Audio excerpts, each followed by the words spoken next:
आज हमारे साथ रेशमा इंडियन जी मौजूद हैं और बात करते हैं आज इनकी विचारधारा क्या है। न्याय अधिकार 2 दिवसीय। मेरा कहना है कि संगठन जितनी मेहनत और जितनी कोशिश कर रहे हैं करना है। सच्चाई ये है, हम चाहे जितनी कोशिशें कर लें नाकाम होते ही रहेंगे जब तक हमारे सामने ये ईवीएम खड़े रहेंगे।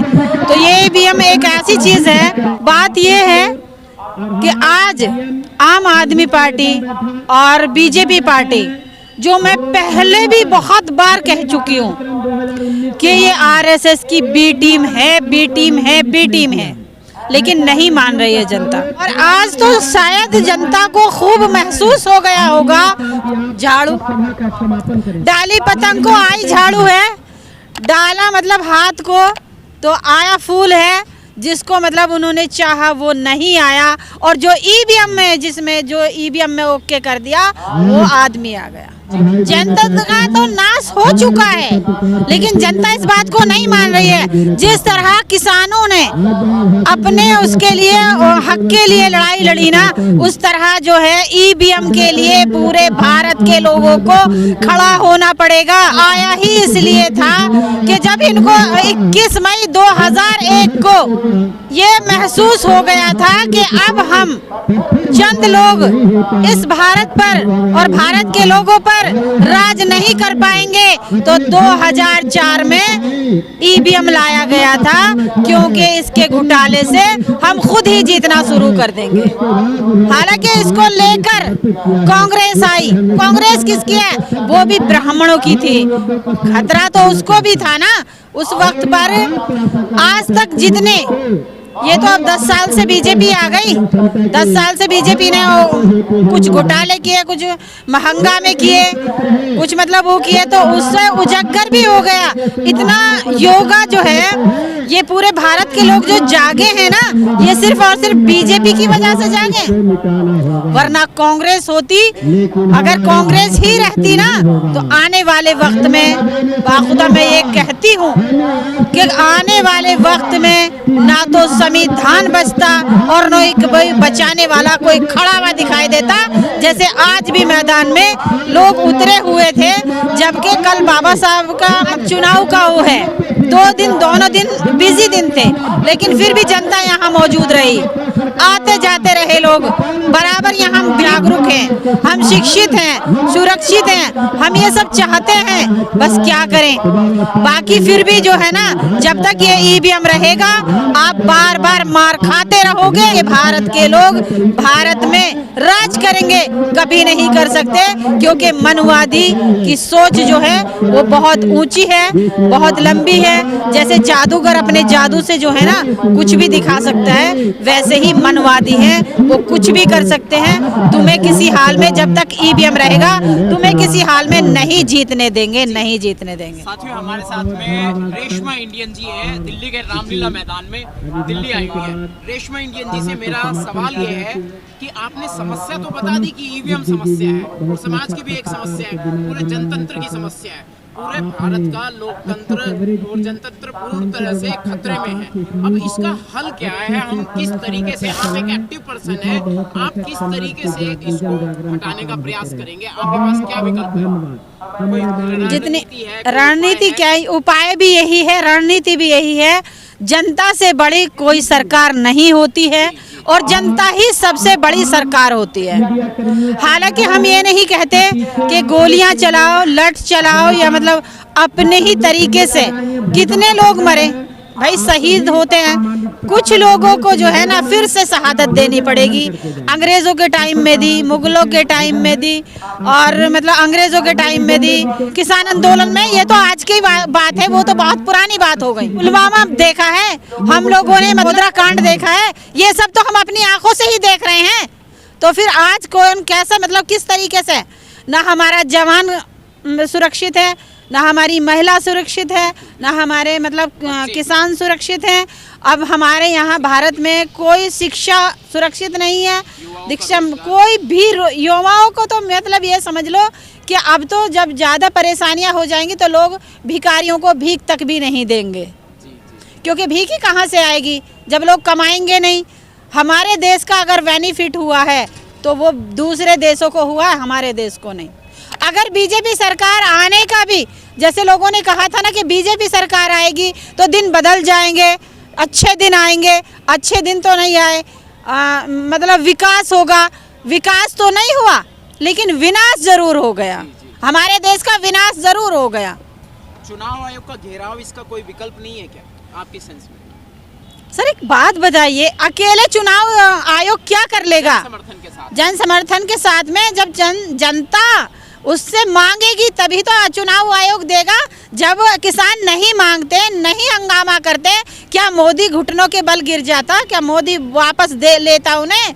नहीं लेते। मोदी जी अगर वापस अपना बिल लेकर वापस लौटे हैं तो वो उनके किसानों की जो है ना, वो किसानों की चाहे हमदर्दी मान लो, चाहे उनकी ताकत मान लो, या किसानों की जिद मान लो, या बहस मान लो, उन्होंने जिद की है, उन्होंने कुर्बानियाँ दी हैं वहाँ पर। मतलब वो जिद बांध के बैठ गए, हम लेके हटेंगे। जी जी। लेकिन मैं इस पे आऊँगा कि लोगों का नुकसान हो रहा है और लोगों को किस तरीके से काम करना चाहिए, किस तरीके से कदम उठाने चाहिए ईवीएम को हटाने के लिए? ईवीएम को हटाने के लिए डाला वो सरकार आई नहीं, बिल्कुल आएगी भी नहीं, क्योंकि ईवीएम की सेटिंग है। ईवीएम की सेटिंग है और तुम कहीं से कहीं तक भी। और जहां हम लोग जैसे लोग जागरूक लोग जितने भी जहां पहुंचते हैं और कहते हैं ये ईवीएम ऐसे कैसे हो रहा, उसे कह देते हैं ये तो खराब हो गया, ये तो खराब हो गया। ईवीएम उन्हीं के लिए क्यों खराब होता है, दूसरों के लिए खराब क्यों नहीं होता? ये बताइए आप। लोगों की क्या जिम्मेदारी बनती है? लोगों की ये जिम्मेदारी बनती है, वोटरों की ये जिम्मेदारी बनती है कि वो चुनाव आयोग के सामने जाकर वहाँ पर जो है बोलें।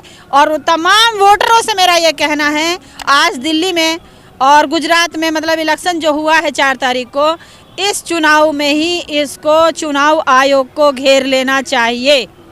कि चुनाव आयोग को घेर लेना चाहिए कि जब हमने इनको वोट ही नहीं दी तो ये जीत कैसे गए? जिनको हमने वोट दी वो क्यों नहीं जीते? जैसे महंगाई है, लोग कहते हैं अच्छे दिन आ गए, इसके बारे में कहीं तुम्हें अच्छे दिन दिखाई दे रहे हैं? बताइए, किसी को भी अच्छे दिन दिखाई दे रहे हैं क्या? अरे ये तो गरीबों से पूछ कर देखो अच्छे बुरे दिनों के लिए, ये तो गरीबों से पूछ कर देखो अच्छे दिन आए हैं या बुरे दिन आए हैं। अरे मोदी जी ने वो लकड़ियों की रोटी पकानी अच्छी थी इस सिलेंडर बांटने से। बहुत सारे लोग कर भी रहे हैं। जो लकड़ियों में रोटी बनाते थे ना, उसमें तो चंद लोग ही बनाते थे। आज तो हजारों लोगों की तादाद में ये सोचते हैं कि मतलब जब हजारों लोग चलाते थे, जब हजारों लोग चूल्हा चलाते थे, आज लाखों लोग चूल्हा चला रहे हैं, सिलेंडर नहीं। राजधानी की जे कॉलोनी में मैंने विजिट किया लाइव वीडियो से, और वहाँ लोग चूल्हे से रोटियां जी बना हाँ, रहे हैं, ना कि चूल्हे से खाना बन रहा है, ना कि सिलेंडर से। जी जी जी, मैं बता रही हूँ ना, चूल्हे पे पहले हजारों लोग चूल्हा चलाते थे, आज लाखों लोग चूल्हा चला रहे हैं। और जितने, जी हाँ, और जब ये कहते थे कि मतलब सिलेंडर फ्री बांट रहे हैं, अरे तुम सिलेंडर मोल के ही बांट देते, लेकिन जितने का सिलेंडर था उतने का सिलेंडर रहने देते। कम से कम लोग जो है ना अपने रोटियों को सेक कर तो खा लेते, लेकिन आज कच्ची पक्की रोटियां लोग चूल्हे में, लकड़ियों का तुमने ऐसा वो कर दिया कि मतलब पेड़ काट नहीं सकते, किसी पेड़ को झांग नहीं सकते, तो फिर लकड़ियों में भी नहीं जलाएंगे और मतलब गैस भी नहीं मिल पाएंगे और रोजगार भी नहीं मिलेगा। और इस तरह की मतलब वो क्या करेंगे? गरीब तो लोग तो अपने अपने परिवारों को फांसी लगाकर ही मर जाएंगे। कुछ लोग कहते हैं, कुछ लोग मर भी रहे हैं, आगे तुम लोग देख भी रहे हो, दिखा भी रहे हो। मेरे सोशल मीडिया के वर्कर तेरे मतलब ऐसे सोशल मीडिया वाले हैं जो दिखा रहे हैं कितने परिवार ऐसे हैं जो भूख प्यास से पीड़ित होकर अपने आप को और अपने परिवार को फांसी लगाकर भी मर गए हैं। तो ये तो मतलब जो है बहुत बुरा हो जाएगा। इसको रोकने के लिए रोकने के लिए तो यही उपाय है और कोई उपाय नहीं है। जिन लोगों ने आज दिल्ली में और गुजरात में जिन लोगों ने वोट दी और वो लोग जिन लोगों को वोट दी वो लोग नहीं जीते, और जो दूसरे लोग जीते हैं बीजेपी की, आरएसएस की ए और बी, वही दोनों आए हैं और दूसरा तो कोई आ नहीं रहा सामने से। सीधी बात ये है कि चुनाव आयोग का घेरा कर दो और उसके यहाँ घेर लो के मतलब जिसको हमने वोट दी तो उसको वोट आई क्यों नहीं, ये कैसे झाड़ू आ गई, ये कैसे फूल आ गया, दूसरी पार्टियां कहाँ चली गई जिनको हमने वोट दी? जन समर्थन तो नहीं था। मैंने लाइव वीडियो पे विजिट किया है तो लोगों ने रिप्लाई यही दिया है कि नहीं आना चाहिए, सिर्फ हमारा मतलब जो है सबने अपने अपने लोगों को वो करा है। फिर भी मतलब ना बीएसपी आ रही है, ना और जो दूसरी पार्टियां हैं, अन्य पार्टियां हैं वो आ रही हैं, और जिस पार्टी को मतलब लोग वोट देने को तैयार नहीं है वो दोनों की दोनों आ गई हैं। ऐसा रहेंगी। आम आदमी पार्टी और बीजेपी पार्टी देश को क्या नुकसान पहुंचा रही है, चंद शब्दों में बताने की कोशिश करें। लोगों को तो पता ही है, सभी को मालूम है। आम आदमी पार्टी कहती है कि हम मतलब सारी दुनिया मतलब पूरे उसमें जाके कहती है कि हम बिजली पानी फ्री देते हैं, कि जो उसके लिए कहते हैं ना कि पानी फ्री है, तो पानी फ्री क्या वो अपने घर से ला के दे रहे हैं भाई? लेकिन वही पार्टी सत्ता में आ गई है, हमने खूब कैडर दिए थे। एमसीडी में अब जो है आम आदमी पार्टी आ चुकी है, तो अब तो पूरा बेड़ा गर्क करेंगे ये। बेड़ा गर्क तो होना ही होना है। अभी क्या कहते थे जो मतलब मोदी जी थे, क्या कहते थे, मुझे एक बार बहुमत से लाकर तो देखो, देश को बर्बाद कर दिया। जितना सरकारी विभाग सारे सब प्राइवेट कर दिए, जितने मतलब उन्हें तो दिखाई दे रहा है। देखो साफ साफ बात है, सीधी सीधी बात है। मुसलमान ना उनका कभी गुलाम था, ना गुलाम है, और ना ही कभी गुलाम बन सकता। जो उनके गुलाम थे, आगे हांडी और पीछे झाड़ू बंदी रहती थी, कभी चप्पल पहन के उनके सामने को निकल नहीं पाते थे, कभी मतलब अपने अच्छे खा नहीं सकते थे, अच्छा पहन नहीं सकते थे, कहीं झोपड़ियों के सिवा कोठियां मकान बना नहीं सकते थे, कोई उनको सर कह नहीं सकता था। आज उन लोगों को सरजी बोलना पड़ता है। इसलिए संविधान को अंदर अंदर खोखला करते जा रहे हैं। तो बैलेट पेपर से चुनाव नहीं कराते लोग। हाँ, बैलेट पेपर से करा के देख लीजिए, कल ही करा दीजिए, कल ही करा दीजिए, अभी तख्ता पलट जाएगा, अभी पता चल जाएगा कि कितने जीतने वाले हैं। अरे चंद लोग जीत जाते हैं और हजारों लाखों लोग जो हैं वो हार जाते हैं।